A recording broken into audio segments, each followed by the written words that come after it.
శాంతి. ఈరోజు Murali date 19 November 2023. అవ్యక్త BapDada Murali. Revise date 3/4/1996. ఈరోజు మురళీ హెడ్లైను: సేవ చేసే జతలో బేహద్దు వైరాగ్య వృత్తి ద్వారా పాత లేక వ్యర్థ సంస్కారాల నుండి ముక్తులుగా అవ్వండి. బాబ్దాదా చెప్తున్నారు, ఈరోజు బేహద్దు తండ్రి తన బేహద్దు సదా సహయోగి సాథీ పిల్లలను చూస్తున్నారు. నలువైపులా ఉన్న సదా సహయోగి పిల్లలు సదా తండ్రి హృదయంలో హృదయ సింహాసనాధికారులుగా ఉన్నారు. నిరాకార తండ్రికి తన భృకుటి సింహాసనం కూడా లేదు. కానీ పిల్లలైన మీకు ఎన్ని సింహాసనాలు ఉన్నాయి? బాబ్దాదా సింహాసనాధికారి పిల్లలను చూసి వాహ్ నా సింహాసనాధికారి పిల్లలు అని సదా హర్షితంగా ఉంటారు.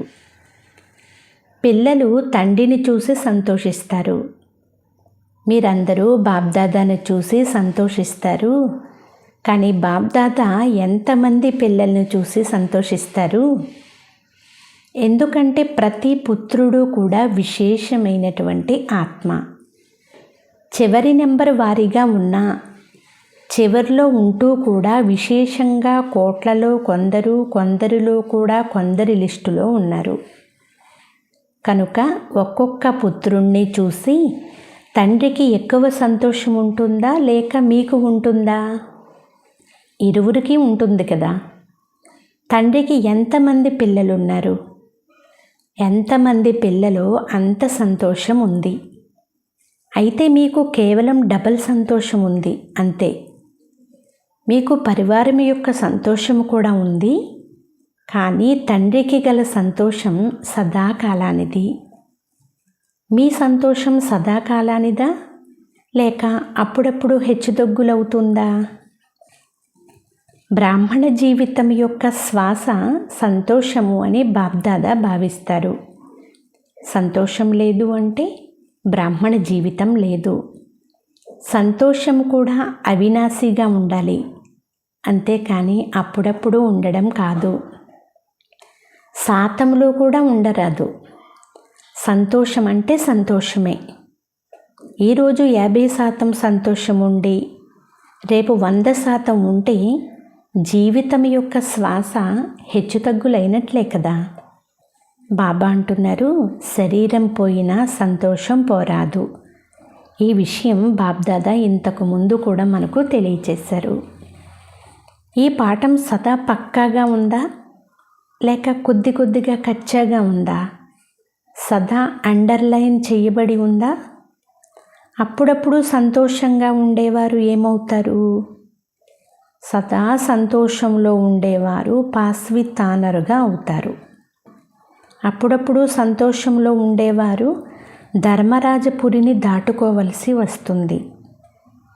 పాస్వితానరు అయ్యేవారు 1 సెకండులో తండ్రి జతలో వెళ్తారు, ఆగిపోరు. మరి మీరందరూ ఎవరు?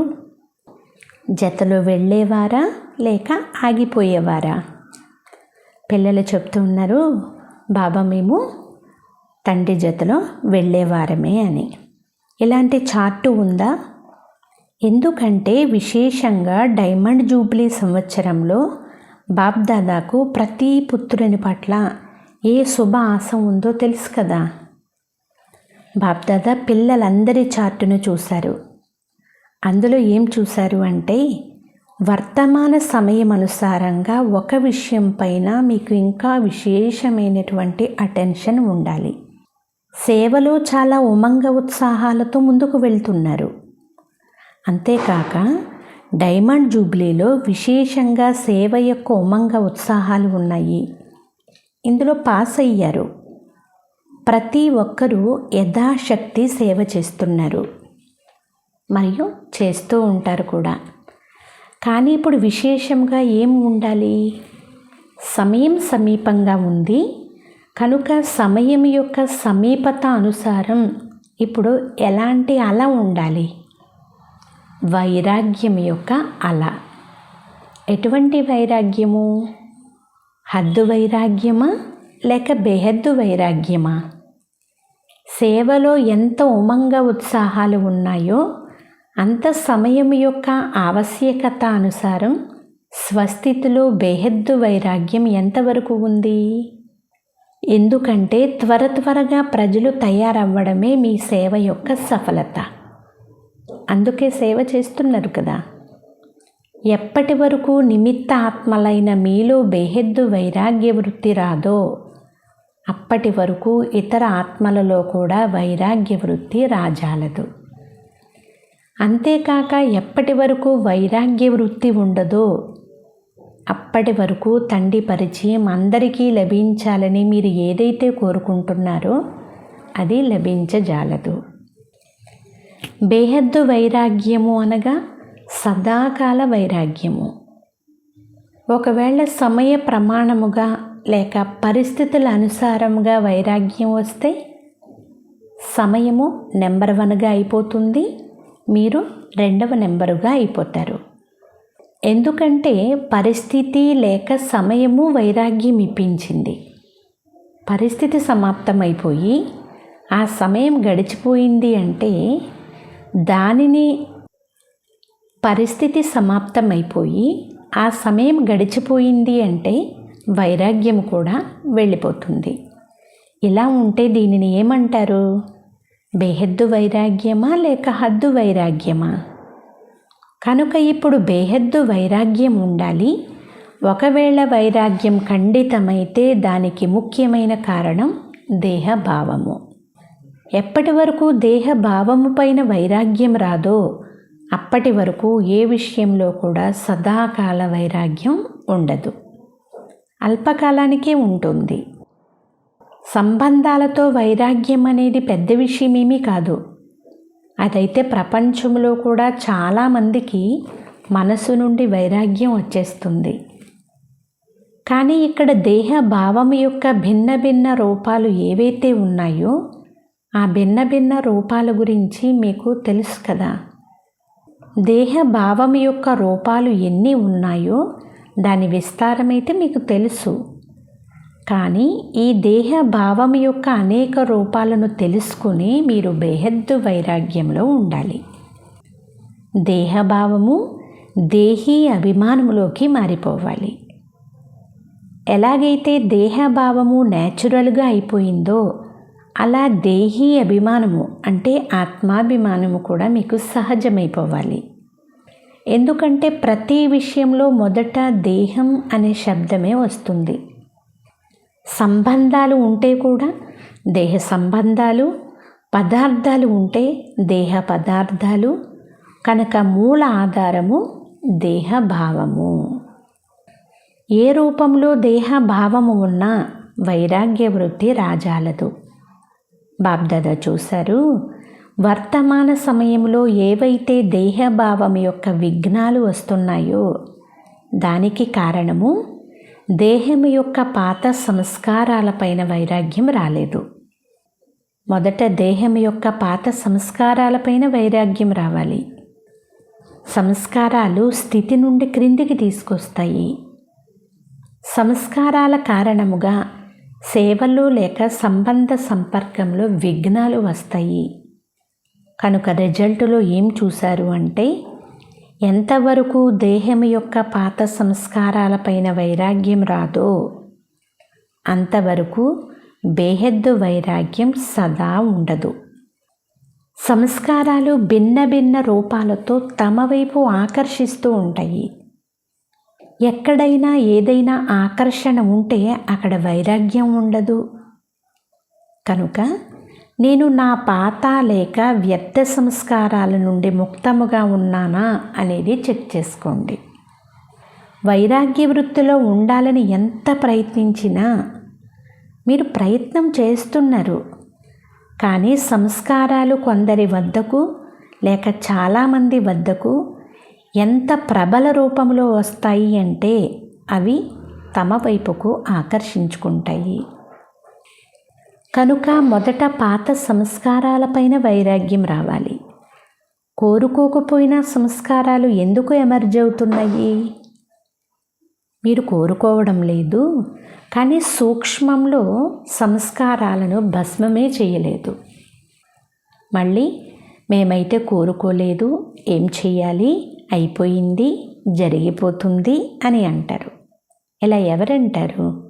దేహభావం కలవారా లేక దేహీ అభిమానులా? కనుక బాబ్దాదా చూశారు, సంస్కారాలపై వైరాగ్య వృత్తిలో బలహీనంగా ఉన్నారు. సమాప్తం చేశారు, కానీ అంశ మాత్రం కూడా ఉండనంతగా సమాప్తమైతే చెయ్యలేదు. ఎక్కడ అంశం ఉంటుందో అక్కడ వంశమైతే ఉండనే ఉంటుంది. ఈరోజు అంశం ఉంది, సమయ ప్రమాణముగా వంశం యొక్క రూపాన్ని తీసుకుంటుంది, పరవశముగా చేస్తుంది. చెప్పేందుకేమో అందరూ ఏమని చెప్తారు? ఎలాగైతే తండ్రి జ్ఞాన సంపన్నులో అలా మేము కూడా జ్ఞాన సంపన్నముగా ఉన్నాము అని అంటారు. కానీ సంస్కారాల దాడి జరిగినప్పుడు మీరు జ్ఞాన సంపన్నుల లేక జ్ఞానాన్ని లాక్కునేవారా? ఎవరు? జ్ఞాన సంపన్నులకు బదులు జ్ఞానాన్ని లాక్కునేవారిగా అయిపోతారా? ఆ సమయంలో ఎవరిని అడిగినా అవును నేను కూడా అనుకుంటాను, ఇలా జరగరాదు, ఇలా చెయ్యరాదు, కానీ జరిగిపోతుంది అని అంటారు. మరి మీరు జ్ఞాన సంపన్నులా లేక జ్ఞానాన్ని లాక్కునేవారా?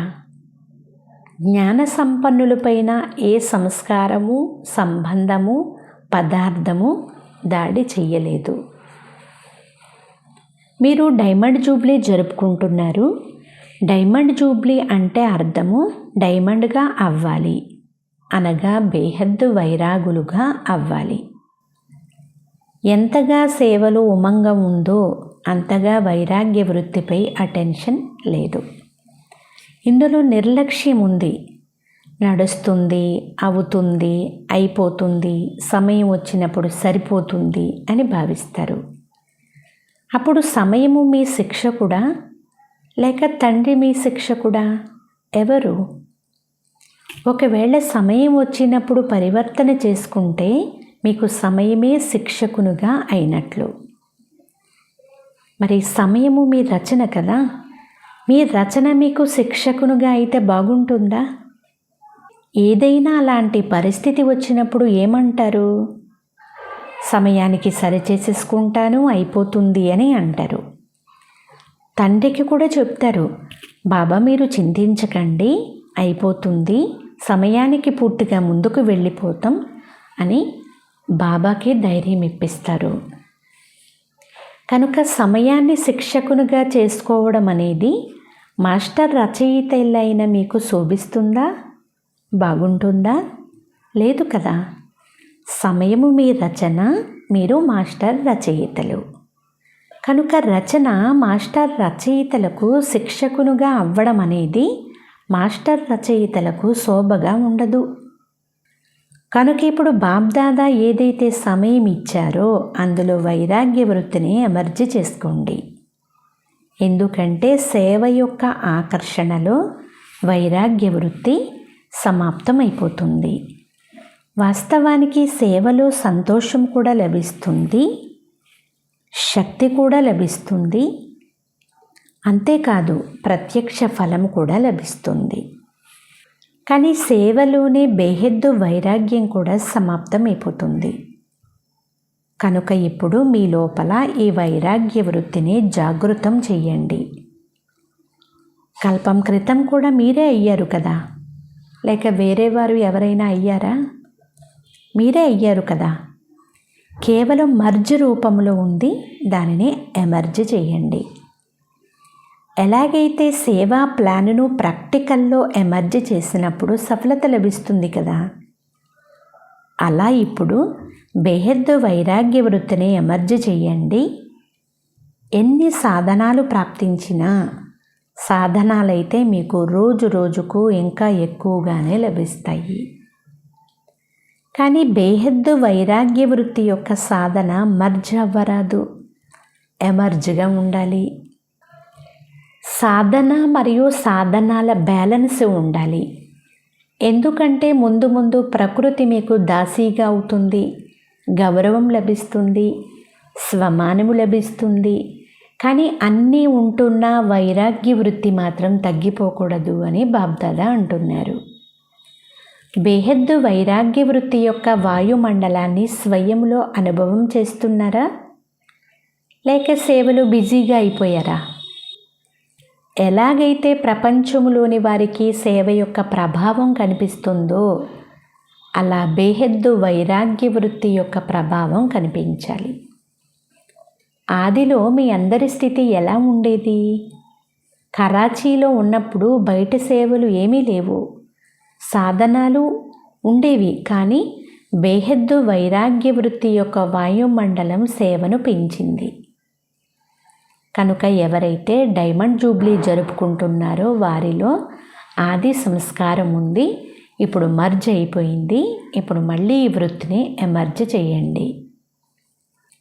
ఆది రత్నాల బేహద్దు వైరాగ్య వృత్తి స్థాపన చేసింది. ఇప్పుడు కొత్త ప్రపంచ స్థాపన కోసం మళ్ళీ అదే వృత్తిని, అదే వాయుమండలాన్ని ఎమర్జ్ చేయండి.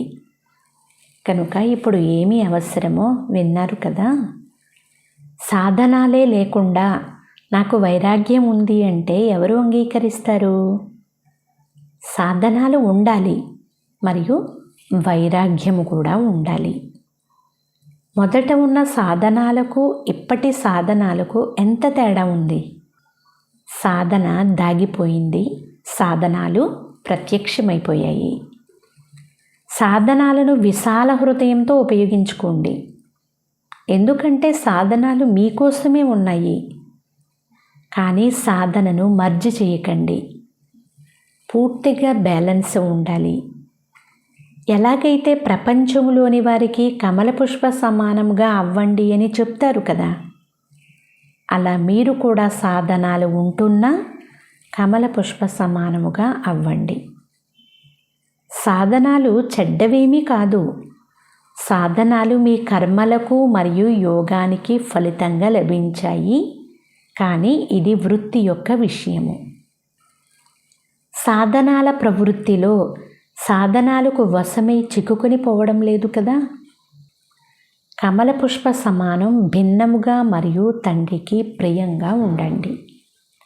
సాధనాలను ఉపయోగిస్తూ వాటి ప్రభావంలోకి రాకూడదు, భిన్నంగా ఉండండి. సాధనాలు మీ బేహద్దు వైరాగ్య వృత్తిని మర్జ్ చేయకూడదు. ఇప్పుడు విశ్వము అతిలోకి వెళ్తూ ఉంది. కనుక ఇప్పుడు సత్యమైన వైరాగ్య వృత్తి యొక్క ఆవశ్యకత ఉంది. అయితే దానిని తయారు చేసేవారు మీరే. మొదట స్వయంలో, తరువాత విశ్వంలో తయారు చేయాలి. కనుక డైమండ్ జూబ్లీ వారు ఏం చేస్తారు?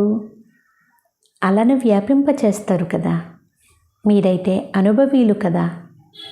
ప్రారంభంలోని అనుభవం ఉంది కదా. అన్నీ ఉండేవి. స్వదేశీ నెయ్యి ఎంత కావాలంటే అంత తినేవారు. అయినా బేహద్దు వైరాగ్య వృత్తి ఉండేది. ప్రపంచంలోని వారైతే స్వదేశీ నెయ్యిని తింటారు, కానీ మీరైతే తాగేవారు. ఎందుకంటే మీరు నేతి నదులనే చూశారు. కనుక డైమండ్ జూబ్లీ వారు విశేషమైన పని చెయ్యాలి.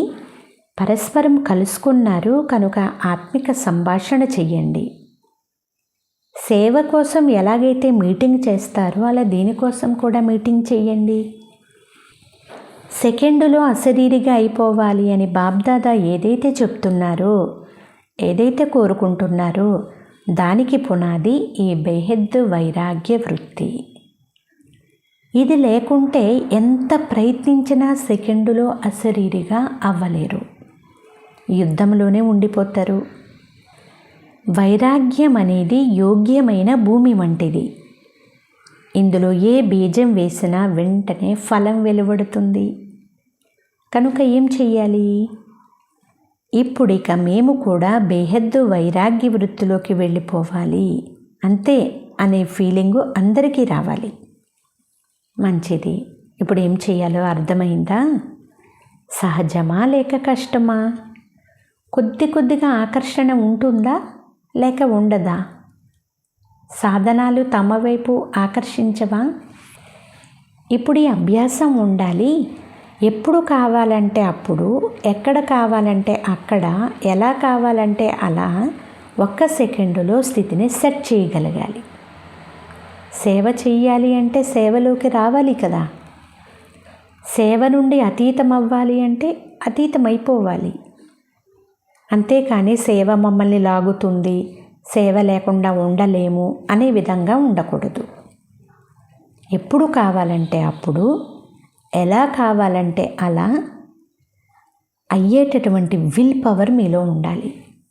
విల్ పవర్ ఉందా? స్టాప్ అన్న వెంటనే స్టాప్ అయిపోవాలి.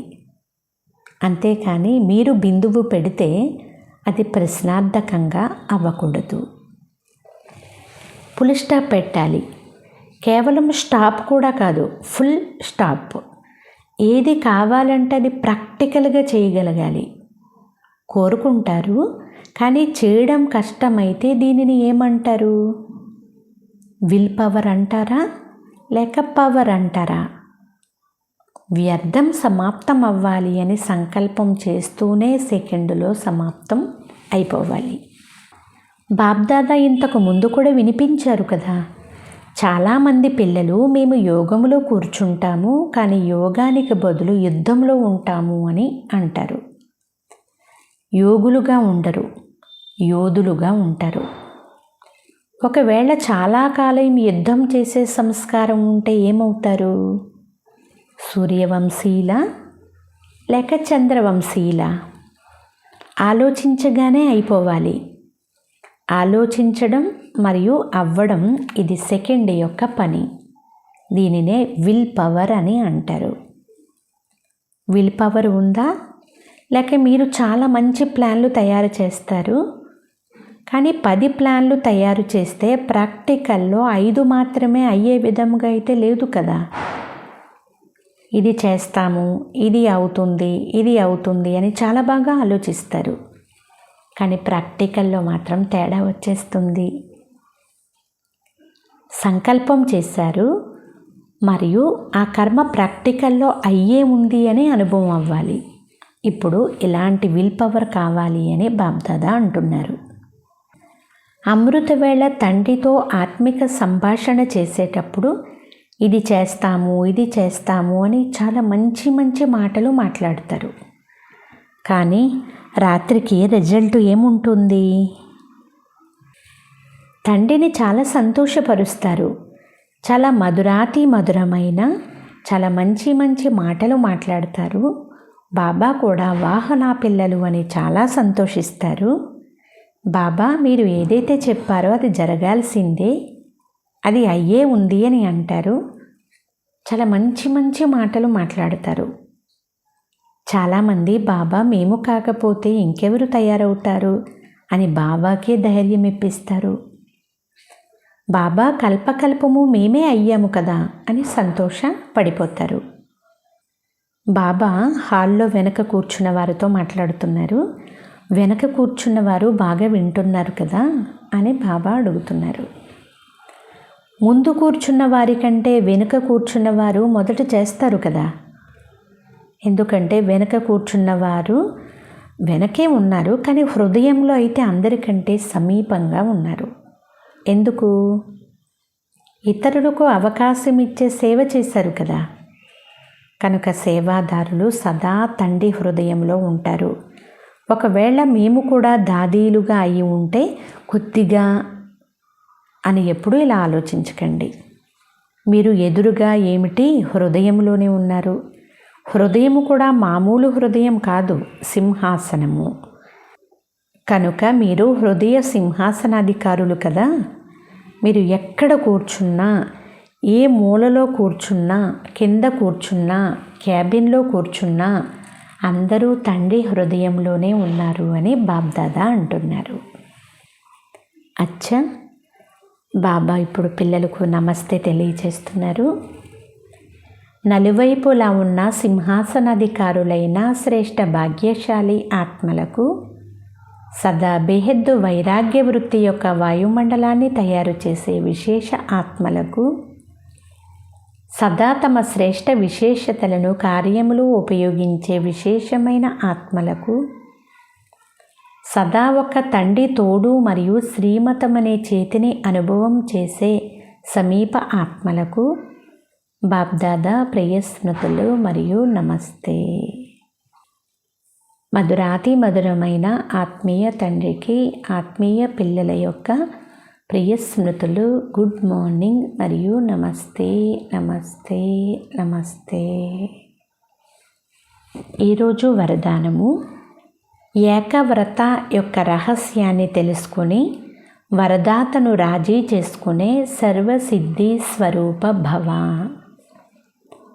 సారాంశము, వరదాత అయిన తండ్రి వద్ద తరగని వరదానాలు ఉన్నాయి.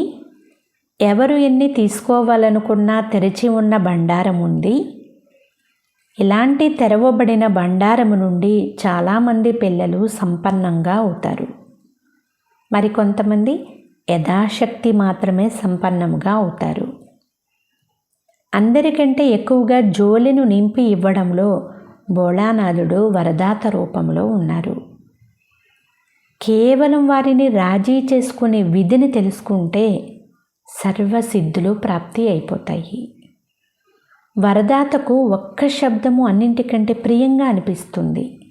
అదేమిటి అంటే ఏకవ్రత. సంకల్ప స్వప్నంలో కూడా దూజావ్రతాలుగా అవ్వకూడదు. వృత్తిలో నాకు ఒక్కరు తప్ప రెండవ వారు ఎవ్వరూ లేరు అనే విధంగా ఉండాలి. ఎవరైతే రహస్యాన్ని తెలుసుకుంటారో వారి జోలే వరదానాలతో నిండుగా ఉంటుంది. స్లోగన్, మనస మరియు వాచ రెండు సేవలు జతలో చేస్తే డబల్ ఫలం ప్రాప్తి అవుతూ ఉంటుంది. అచ్చా, ఓం శాంతి.